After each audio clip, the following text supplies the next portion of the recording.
Imagine a world where everywhere you go, there is good, healthy, plant-based food that nourishes you and helps change the world through sustainability and everything else that's good about the vegan life.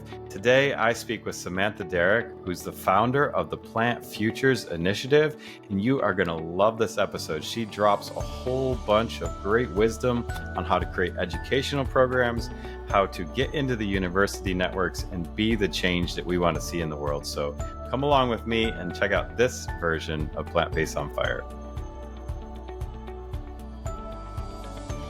Hello, everybody, and welcome to Plant-Based on Fire, where we talk about plant-based businesses and their inspiring stories to thrive in the industry.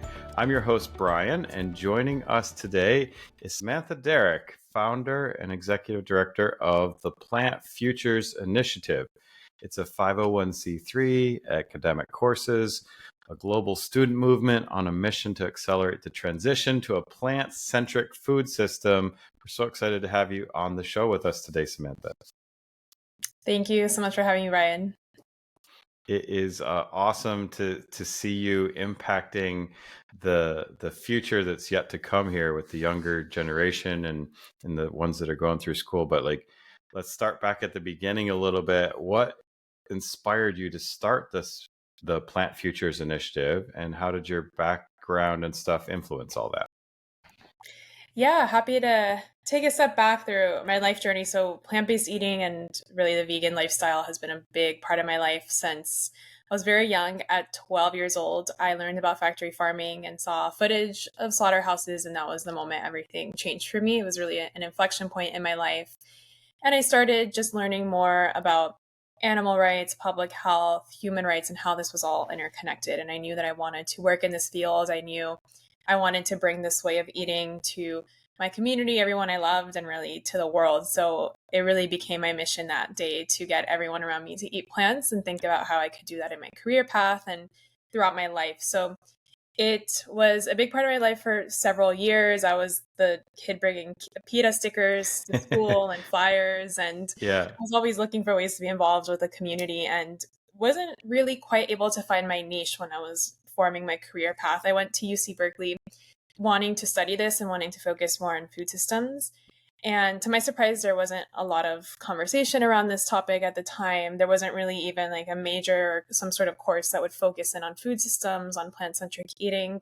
So I ended up studying more broadly environmental policy. That was the closest that I could get to that, and ended up working in renewable energy for a few years. But deep down inside, I always knew that I wanted to work in the plant-based field and wasn't really quite able to figure out how to do it. And I couldn't find the right resources or coursework, but I knew I had to go back. I wanted to go back to graduate school to adjust my skill set, learn new skills, and move into food systems. So I went back to UC Berkeley to get my master's in public health. And that's really where the journey for Plant Futures started.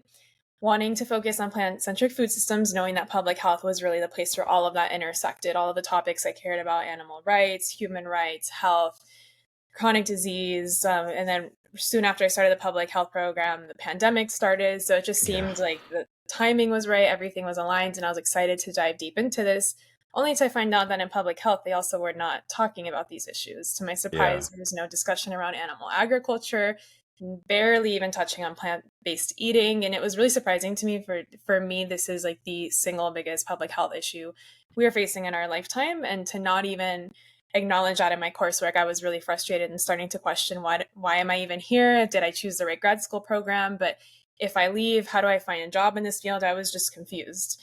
And then that confusion very quickly turned into an opportunity. So I met a professor soon after who ended up becoming my mentor for Plant Futures, who really encouraged me to channel that frustration into creating something that I would have wanted for myself. He goes, well, why don't you just start something at the school focused on this? I was like, all right, that seems like a fun side project to take on. Let's just explore that, see what that might look like. So it started as a small class project, and I didn't really know if it would go anywhere, but I was excited. I started drafting different iterations of a syllabus, thinking what would a course on plant-based food systems look like, and also something that would actually help students find jobs and create career paths in that sector. So it was a lot of like one thing led to another. I created a syllabus, started working on it, different iterations. I ended up meeting other students who got really excited about the idea and ended up collaborating with me. And then next thing you know, we're submitting the syllabus to university. So several months of iterations. and we get news that the university approves it for academic credit to run it at the business Wow. team. So it That's was awesome. very exciting. It was a huge win to get UC Berkeley to acknowledge that this is an important topic we need to be teaching. But then I realized, oh, now I actually have to teach this course. So Yeah. a lot of preparation for that as well. And we spent months preparing for this first course. And I really wanted it to go well because I thought this was, our first and one chance to get the university to pay attention. We want students to enroll. We want hype around this. We want this to go really well because it does take a lot of good reviews and support from students in order for a course to continue. So we put a lot of effort into preparing for teaching the course, marketing it on campus. And I ended up co-teaching the course with my professor that first semester. But we had no idea how many students were going to sign up. I was worried if nobody signs up for this, we're going to lose credibility at the university. Yeah. But that was not an issue. One week after another, we were checking registration numbers, and the numbers were just going up and up and up. And that first course, we had 500 students sign up. It was just well beyond Wow. expectations. I So was the untapped course for sure. My goodness, that's awesome. Absolutely. And then I think what was exciting too is we had students from all different departments signing up. It wasn't just public health, it wasn't just a business school. We had data science, computer science, policy students, just to show how this issue intersects into so many different Hmm. disciplines and how many students across disciplines want to be a part of this. There was so much excitement around that first course. And we ended up getting emails from students at UCLA, from Harvard, from other campuses asking, hey, can we audit this? Like, how can we be part of this? Like, word started spreading to other campuses. So we ended up just opening the first course. Really, let's just make this as a virtual course. That first one, it was during COVID, so it was all online. Yeah. And that was a signal to us that, students from other universities were interested. They wanted to be a part of this. We ended up creating, because of all the traction excitement we were getting, we ended up creating a part 2 course. The first one was a crash introduction to plant-based food systems. The Okay. second one was the applied learning course, which is actually very relevant to companies in the space, where we recruited a cohort of 10 companies and startups. We worked with Tofurkey, Plant-Based Food Association, Dia Foods, Califia Farms, Beyond Meat, just to name a few of the companies we've worked with to date. And they worked with the students for a semester on an applied learning project, some sort of challenge the company was having. And that gave Hmm. students direct exposure, applied learning experience with the company, networks, mentorship, and the companies got direct access to talent. They had all of these challenges they were facing. They chose a real challenger having the company. Suddenly they have this brilliant team of students, kind of similar to an internship that they're working with for the Yeah. whole semester. They loved what the students produced. A lot of these companies are producing products for the next generation of consumers, and they want to Hmm. understand, who are these consumers? What are they thinking? Who's our target market? So they help them develop marketing strategies, messaging strategies, go to market, doing market assessments. Where do we want to sell our product?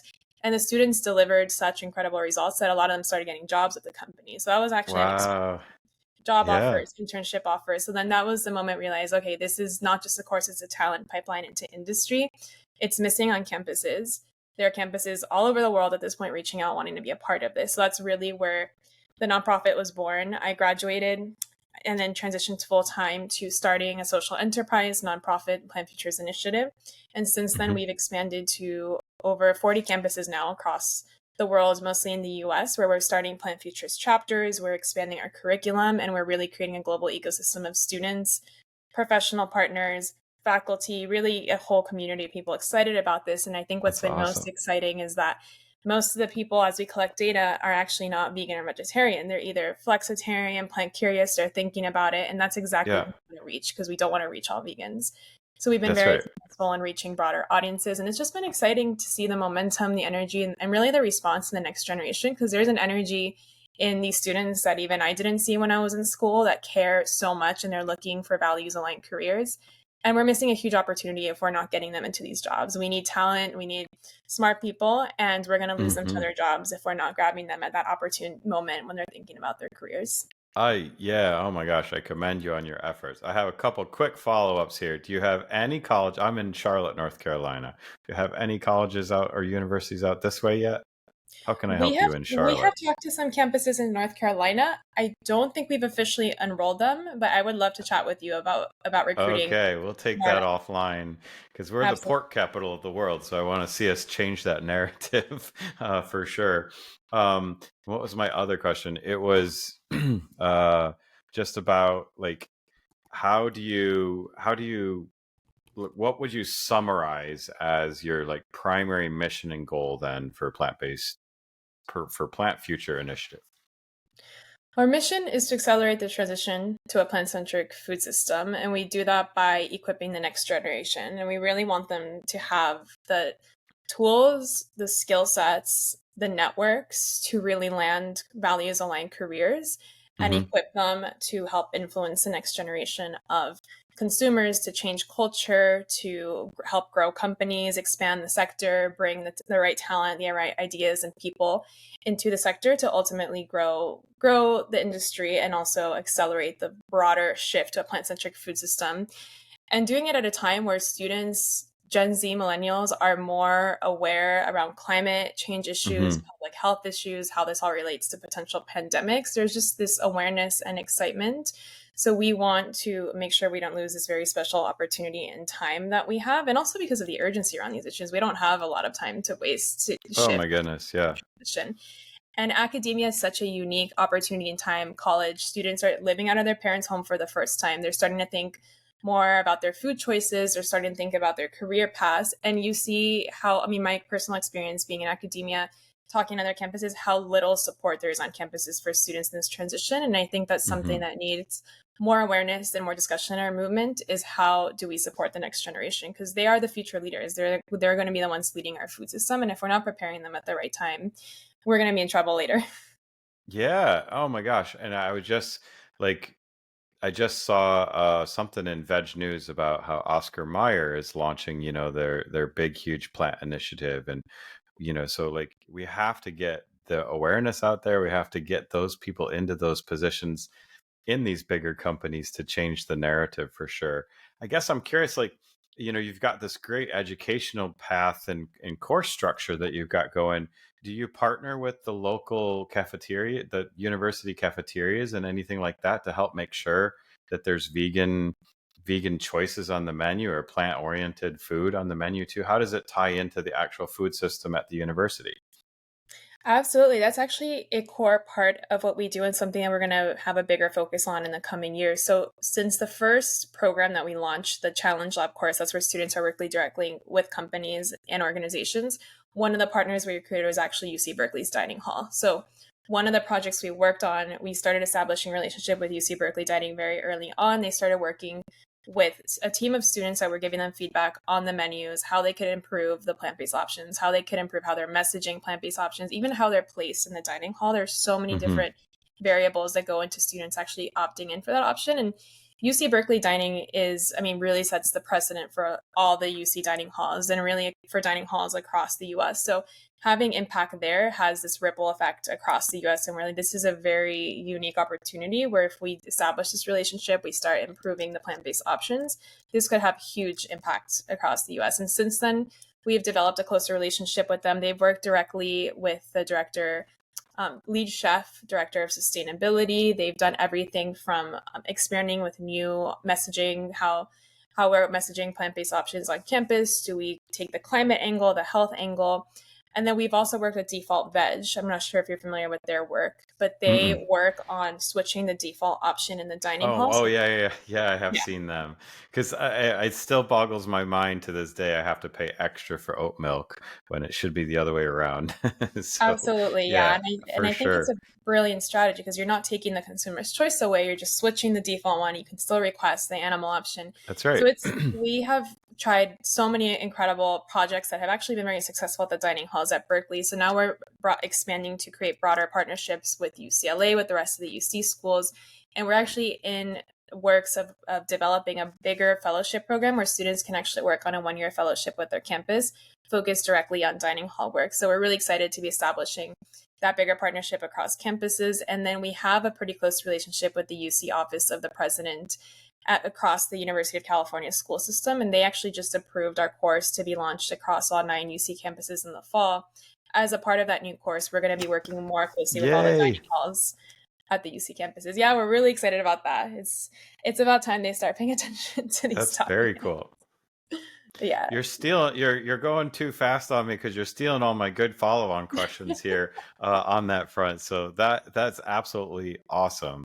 And it is so true because like the labeling and every little aspect of the food packaging and yeah, you've hit it out of the park on so many levels. So you've talked through a lot of the collaborations and the partnerships. You've talked through some of your strategies and stuff. Do you have one or two success stories that really shine out from the outcomes around the Plant Future Initiative? Yeah, so one of the ideas outside of the curriculum when we first started establishing the program was creating a network of student chapters, which are essentially like student clubs or organizations on campus where students could really build community and activate community around plant-based food systems and bring the community together, because that's also lacking on campuses. As you might know, and as vegans, being vegan can be extremely isolating experience, and it's so much more accessible and fun where you have a community of people around you who get it, who support you, who want to try plant-based food with you.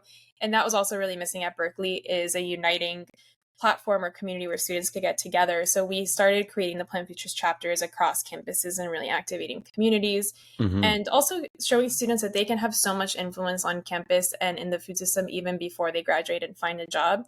Those 4 years on campus, there's so much you can do. I mean, we had our personal experience at Berkeley starting this curriculum. That was all student-led Yeah. and initiated. We have students making impact in the dining halls. And actually, I mean, all of the improvements we've seen in plant-based options in the dining halls, most of those efforts have been led by students. I mean, they have potential for huge impact even on campus. So we really want to support them, showing them what they're able to do while they're on campus, showing them how to be advocates even before they find their career path. So through that chapter network, it was kind of an experiment at first. Let's just practice this, see what happens, see how it goes.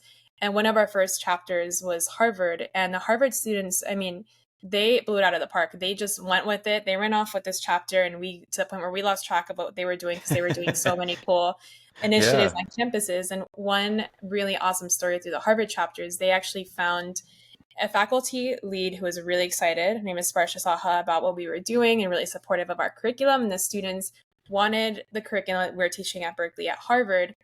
They got the faculty sponsor, they advocated for it on campus, and they actually, between the faculty and the student chapter, they were able to get Harvard to approve our curriculum and teach it. So that was the first course outside of UC Berkeley, and just to show how impactful and influential students can be while on campus. So I think that was a great just model to start with, and seeing like, what if we started doing this on every campus? Like, what is possible if we start activating students everywhere? And that's really what we've been focused on in the last 2 years, is really activating students. And there have been so many awesome events, initiatives. I mean, outside of the Challenge Lab, students are getting jobs left and right. They're connecting to companies. And then students, another example is at University of Michigan, I believe it was, they had a whole vegan tailgate at a football game, which is unheard Wow. of. So it's so cool to see Yeah. spaces where you wouldn't expect veganism or plant-based eating to be a part of. We're really, I think, influencing cultural change, and the students are really cultural entrepreneurs as well, and that's really what we're focused on doing, and really thinking about what this could look like as we start to scale globally, and really equip students and give them the tools they need. All right, if you've ever wanted to show off your plant-based lifestyle and do it in style, here's your chance. We have some of the most amazing t-shirts, hats, accessories, coffee mugs, and more at shop.realmeneatplants.com. We have statement t-shirts that will bring a smile to everyone's face. I love the I want tofu tonight tee. Plus, we have podcast tees, Real Women Eat Plants gear, Real Kids Eat Plants, and Real People Eat Plants, just in case men, women, and kids didn't cover it all. Yeah, we love you and love that you want to show off that healthy lifestyle of yours. Again, check out our high-quality gear at shop.realmeneatplants.com and enjoy.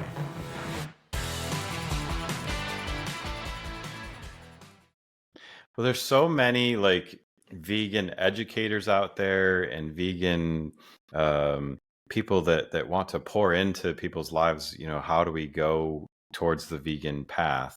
So I'm just curious, like for those that aren't as familiar with the industry in universities and courses and stuff, how is the Plant Futures initiative funded, and like how do you bring these courses through and grow your business basically?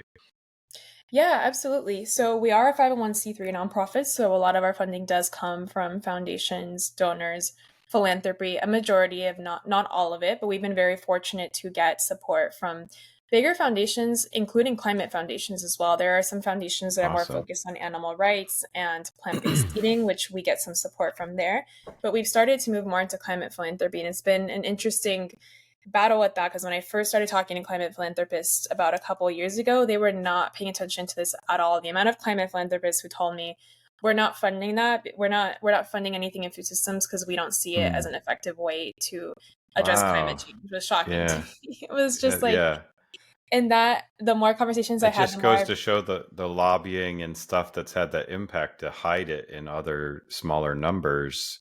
So, was shocking to me. And I realized, wow, a lot of the world, I think, is still behind when it comes to these topics. They're not thinking about this. But I have noticed a shift, I would say, in the last year where they're starting to pay more and more attention, and they realize this mhm. is the future we have to shift to. We don't really have a choice. So we're moving in Yeah, that direction in the climate field, not as fast as I'd like us to, but we're getting there. So we are very fortunate. We have support from climate. We have support from more animal rights space, and our other area of funding and individual donors too. A lot of individuals have made this possible as well. And then our other source of revenue is contributions from our professional partners in the Challenge Lab course. So oh, every love it. partner that joins us, they will give a contribution in the nonprofit to help support the growth of the organization. But more than anything for them, I mean, this is talent recruitment. This is access Hmm. to some of the most brilliant students that I've ever come across. And for them, it's the equivalent of working with a team of interns for the semester. So the value that they get out of it is they get so much more value for a much lower price, Yeah, let's say, than working with a team of interns or hiring new staff. So to them, I mean, we have had so many companies coming at us left and right and seeing like this is a great alternative to not only finding the new generation of employees, the talent they need, but also if you just have a really tough challenge you need to solve or you need some consumer insight, they work with our students for a few weeks and get incredible deliverables out of that. So that's that helps, amazing. of course, sustain our nonprofit as well. I want to take you up on that offer. I want some help for my little budding plant-based business here on that front. We'd love So, to work with you. That'd be yeah, amazing. that'd be great. We'll talk about that too. I do have a Yeah. question because I was talking a few days ago with Brent Haygood. He's one of the vegan bodybuilders, and he has the one to many and gives the t-shirts out and this pay it forward type model to get money towards the animal sanctuaries. And him and I were talking about the end of industrial animal farming. He's on this mission. He said he was on this mission to end that, and he thinks of it as a very daunting challenge. And I guess I see it as inevitable. I'm just curious, since you're in this educational space, like, will it happen before I die, I suppose, or will it happen in my children's generation? Like, it's got to happen. It's got to end, right? Like, what's your quick thoughts on that one? Yeah, it's interesting because I have my personal views on that, and then there are different views like within our organization, our student community. I mean, personally, this has been my mission since I became vegan at 12. I think factory Right. farming is one of the most horrific moral issues of our time, and I want to see it end as we know it. The way that we raise Hmm. animals now is horrific. Yeah. And to your point, I don't think we're going to have an option. I mean, whether we want to or not, like the moral issue aside, with climate change, public health, potential pandemics, I think it's unfortunately we might have to live through a catastrophe related to factory farming before we I know. actually I get hope this. not. Yeah. I hope not Hope we either. could be Yeah. smarter. So, yeah. I Well, I do hope that that system in my lifetime will end, and that's my own mission. And I think organizationally and also in our student community, there are broader issues around, or there are broader conversations around the role of animals in the food system, and there are differing opinions around that. Like, do we need animals? Regenerative farming? What is the role of animals? But I think what hmm we notice across our organization, our student network, is regardless of what your stance is on it, everyone is on board, or most people acknowledge that we have to shift to more plant-centric eating, whether we want to or not, whether you're vegan or not. This is something we can all get behind and we can all align great. on. And we have the science and evidence that we need. There's no arguing that we have to shift to more plant-centric diets. What the proportion of that is, there's different opinions, what the role of animals will Yes. be in the Yeah. future. But as far as industrial animal agriculture specifically, I personally think it's horrific. And I think that that needs to end, no question. Right. Yeah. Well, I just love the approach that you're taking, which is like, we're not going to get everybody to be vegan, although we're going to try, but we're not going to get everybody there. But like, that's this middle of the road of like, we have got to eat more plants is just phenomenal. And I really applaud your effort. So there's some business entrepreneurs out there watching this and stuff. So what would you give for advice for aspiring entrepreneurs and other food system leaders? Yeah, absolutely. For the ones working on food and CPG, which I don't have personal experience in that myself. I'm more on the social venture nonprofit end, but we work with a lot of food entrepreneurs and startups. And of course, we have a program where you work directly with students, but whether it's through Plant Futures or not, I see the value of companies working directly with their next generation of consumers, with their target market. A lot of startups are out there guessing, assuming, trying different things without ever having conversations directly with students or doing focus groups. Do whatever you can to connect to that next generation because they are Hmm. your target market. They are the ones who will be eating your products. Understand them as much as possible. Listen to Great. them, let them be leaders in your organizations, and also hire them. I think there's so much value in hiring. We've had undergrads working with these huge companies, giving them strategies around TikTok and social media, and they're brilliant. Things that people with a ton of expertise aren't necessarily able to do. So really think Yeah. about the role of, I think, intergenerational learning, but also mentorship on both ends. As much as you are able to mentor a student, they're able to mentor you too. And there's just so much reciprocity that comes out of that. So that'd be my advice, just seeing what we've learned from our Yeah. program is connect to those students, mentor, receive mentoring, but you have to gather insights directly with the people you're trying to reach with your products. I love it. I love it. What is your vision for the future of Plant Future Initiative and its, hopeful impact on the world? And how do we get involved and get in touch with you? Yeah, it's a great question. I would love Plant Futures to be the go-to course platform community globally, all over the world. When students want to learn about this or get a job in this field, they go to Plant Futures. They come to us, and they know being part of our community will help them in their career journey. I don't want any student ever, including like from my own personal experience, to live that again, to feel isolated, to feel lost, to feel like they can't contribute or be a part of this and lose them to another job. I want every student in the world to know that they have a platform, they have a community, they have resources to us. And I see us existing globally, having different regional chapters all over the world, and also offering a curriculum in different parts of the world. Right now, we are mostly US based. We have an English curriculum, but we actually just launched a pilot program in Mexico. We're in process of translating our curriculum to Spanish. And I would love having different iterations, different languages in what we're doing. And also you have to make it specific to the food system in that area. Of course, the food system Yeah. and the challenges are very different depending on where you are.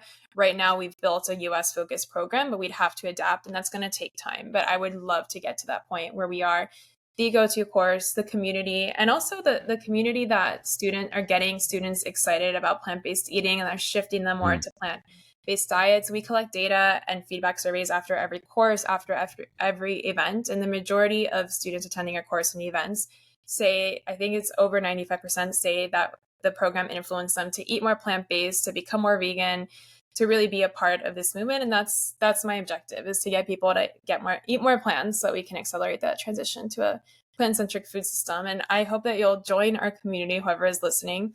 Easiest way to do that, go on our website, plantfuturesinitiative.org, subscribe to our newsletter. That's where we're sending out updates on what we're up to. We're on social media, Instagram, LinkedIn. On Instagram, I believe we're Plant Futures Official. On LinkedIn, you can find us as Plant Futures as well. I would say those are 3 easiest avenues. More directly, you can take our course. Next semester, it's going to be offered across all UC campuses if you're a UC student. If you're a company, any company of any size can join our Challenge Lab course. You can reach out to me directly, Samantha at plantfuturesinitiative.org. And Awesome. lastly, if you're a student, you can start a chapter on your campus or join an existing one. And you can reach out to me about that as well if you're interested. Very, very, very well said. So eat more kale, people, and help Samantha translate this into the languages that you all speak out there, and we can be a part of the change that we see. So some great, great conversation and ideas here, Samantha. I really, really appreciate you joining us on this episode of Plant Based on Fire. Thank you so much, Brian. It was great chatting. Yeah, it's been awesome, everybody. Thank you so much for sharing your thoughts and your insights, Samantha. Again, until next time, everybody, keep that fire burning. Thank you. And that's a wrap for this episode of Plant Based on Fire. We hope you enjoyed learning about the innovative plant-based businesses we featured today and got inspired to support them on their journey. Remember, plant-based eating isn't just a trend. It's a way of life that benefits your health, the environment, and animals. By choosing plant-based foods, you're making a positive impact on the world and helping to create a better and more compassionate future. If you want to join the Real Men Eat Plants community and get even more resources to help you go and stay plant-based, check out our blog, podcasts, and 30-day challenge at realmeneatplants.com. Thank you for tuning in to Plant Based on Fire, brought to you by Real Men Eat Plants. Head over to Apple Podcast and give us a review, and let us know what you think of this episode. Don't forget to tag us at Plant Based on Fire when you share this episode in your preferred social media. Wish to be a guest? We need to know about your plant-based business. Email us at pbof@realmeneatplants.com. We love hearing from our listeners. Thank you to our guests and to you, our listeners, for your support, and see you next time.